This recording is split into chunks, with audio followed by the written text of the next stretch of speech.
बिस्मिल्लाहिर्रहमानिर्रहीम। अस्सलामुअलैकुम वरहमतुल्लाहि वबरकातुह। हर इंसान मोहब्बत देना भी चाहता है और लेना भी चाहता है, मगर बहुत सी मोहब्बतें गलत रास्तों पर निकल गई हैं, जैसे कि नामहरम की मोहब्बत। आज हम जानते हैं कि मोहब्बत किससे करनी है और किस तरह से करनी है, कैसे करनी है। हर मुसलमान अल्लाह से मोहब्बत का दावेदार है, लेकिन बदकिस्मती से बहुत कम ऐसे हैं जो ये जानते हैं कि अल्लाह से मोहब्बत कैसे की जाती है। हम हर चीज़ के बारे में मालूमात लेते हैं, कपड़े, जूते, माशरे के रख रखाव, हर चीज़ को सर्च करते हैं, लेकिन कभी ये जानने की कोशिश नहीं की कि अल्लाह से मोहब्बत कैसे करते हैं। दिल का एक ख़ास हिस्सा जिसे लुब कहते हैं, अल्लाह ने अपनी मोहब्बत के लिए ख़ास किया है। जब इंसान इस हिस्सा में माल, औलाद, शोहरत की मोहब्बत को ले आता है, तो यही मोहब्बत उसके लिए आजमाइश बन जाती है, क्योंकि जो मोहब्बत का हक अल्लाह की ज़ात के लिए ख़ास था, वो आपने लोगों को देना शुरू कर दी। जो तवक्कुआत आपको अल्लाह से होनी चाहिए, वो अब लोगों से वाबस्ता हो गई। जो याद हर वक्त रब की होनी चाहिए, वो याद हर वक्त कारोबार या औलाद के लिए रह गई। अपनी मोहब्बत को अल्लाह के लिए ख़ास करें, अपनी तमाम उम्मीदें, तमाम तवक्कुआत अल्लाह से वाबस्ता करें, क्योंकि अल्लाह की मोहब्बत हर दुख, हर दर्द का इलाज है। अब सवाल ये पैदा होता है कि अल्लाह की मोहब्बत कैसे हासिल की जाए। देखिए, इंसान जिस भी शख्स के साथ ज़्यादा वक्त गुजारता है, जिससे बातें करता है, जिसकी बातें सुनता है, तो उसे उससे मोहब्बत हो जाती है, वो उससे मोहब्बत कर बैठता है। इसी तरह जब हम अल्लाह से मोहब्बत करना चाहते हैं, तो अल्लाह की ज़ात के बारे में जानना नहायत ज़रूरी है। इसकी सिफ़ात और अज़मत का इदराक होना चाहिए।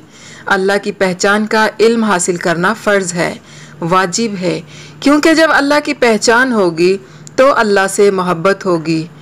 अल्लाह की पहचान के बगैर अबादात में सुकून और मज़ा नहीं आता। जब आपको अल्लाह से मोहब्बत नहीं, तो आप अल्लाह की खातिर इसकी मखलूक से मोहब्बत कैसे कर सकते हैं। एक लम्हा के लिए अल्लाह के इन अजीम एहसानात को याद कीजिए। जब आप कुछ भी नहीं थे, पानी का एक नापाक कतरा थे, इस रब ने आपको वजूद बख्शा, सलामती के साथ दुनिया में उतारा, फिर माँ बाप के दिल में आपकी मोहब्बत डाल दी। वो किस तरह अपना माल, वक्त सब आप पर निछावर करने के लिए तैयार हो गए। अल्लाह आपको नवाजता गया, मगर आपने कभी मुड़कर इस ज़ात की नेमतों का इदराक तक न किया। लेकिन इसने कभी आप पर अपना रिज़्क बंद नहीं किया।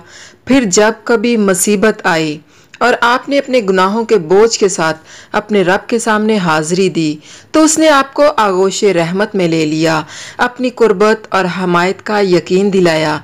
कभी तंज ना किया, ना ही कभी ताना दिया कि पहले तो गाफिल थे, अब क्यों आए हो, या फिर तो नहीं करोगे।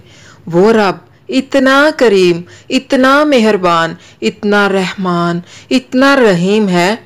वो रब तो अपने बंदे के इंतज़ार में होता है कि मेरा बंदा कब पलटता है, मगर हम हैं कि शैतान और नफ्स के धोखा में आकर इसको भूल बैठते हैं।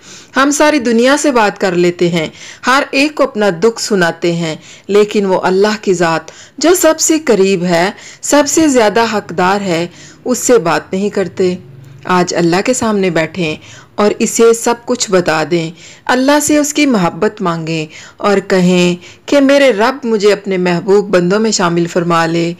देखिए, जब हम अपने इर्द गिर्द बहुत दुनिया इकट्ठी कर लेते हैं, तो अल्लाह की मोहब्बत पर दुनिया की मोहब्बत गालिब आ जाती है।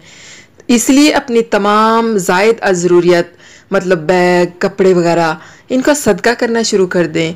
ये सारी चीज़ें आपकी अलमारियों में बंद, आपको कोई फ़ायदा नहीं देने वाली।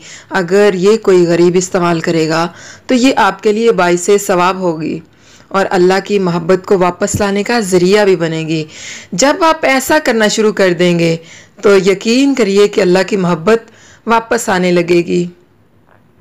अल्लाह से मोहब्बत चाहते हैं तो अल्लाह के कलाम यानी कुरान से मोहब्बत करें, कुरान की क्लासेस ज्वाइन करें, व्हाट्सएप पर कुरान सीखें। अब तो मुश्किलात बिल्कुल ख़त्म हो चुकी हैं। पढ़ने और पढ़ाने के सिलसिले में तो फिर देर करने की बजाय जुड़ जाइए किसी ऐसे के साथ जो आपका ताल्लुक अल्लाह के साथ जोड़ दे, क्योंकि जो अल्लाह की बात सुनता और जानता है इसके दिल में ही तकवा आता है और तकवा वाले ही अल्लाह से मोहब्बत करते हैं।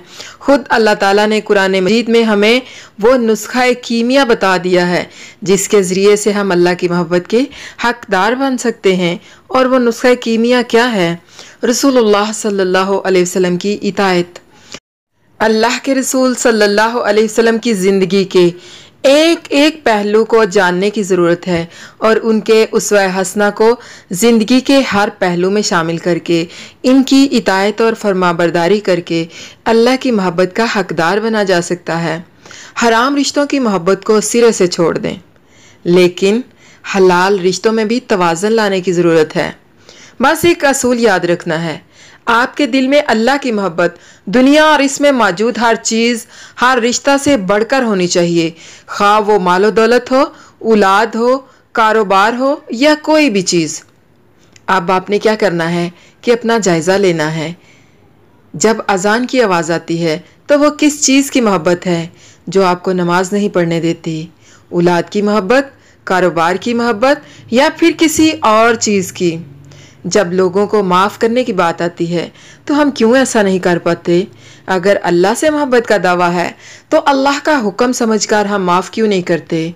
इसका मतलब है कि हम अल्लाह से ज़्यादा अपने नफ्स से मोहब्बत करते हैं।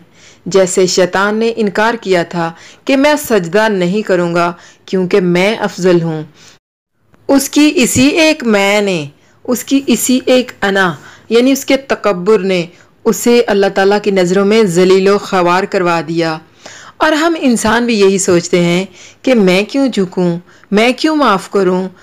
देखिए, जिस तरह आप चाहते हैं कि अल्लाह ताला आपको आपकी गलतियों पर माफ़ कर दे, दूसरे लोग आपको आपकी गलतियों पर माफ़ कर दिया करें, तो उसी तरह आप भी दूसरों को माफ़ कर दिया करें।